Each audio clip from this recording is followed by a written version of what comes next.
88 թվականի ազգային զարթոնքի ժամանակ Երևանում ունենք Ոսկեվանդ կոմիտե, այսինքն ոսկեվանցի տղաները Երևանաբնակ գումար հավաքեցին։ Իստեղի համայնքի ժողովուրդը օգնեց ֆիզիկական աշխատանքով, այսինքն լրիվ կառուցվածա գյուղացիների նախաձեռնությամբ, պետական ոչ մի լումայի ներդրում չկա։ Նույն շինարարության ժամանակ դեսա Անդրանիկի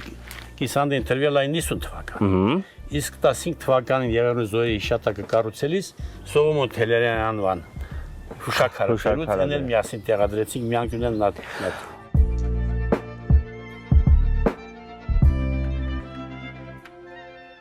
Զորավար Անդրանիկի անմիջապես թիկունքում են գտնվում ոսկեվանցի զոհվածների թե ազատամարտիկները, թե ժամկետային զինծառայողները եւ թե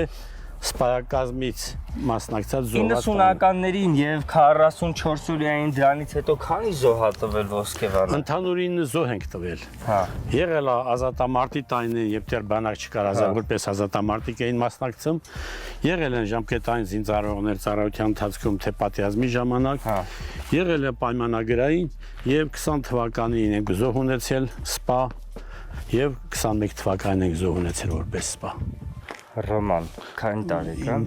94 թվականին 20 տարեկան։ 20 տարեկանում, հա։ Հա, պետք է արդեն ավարտել ծառայությունը։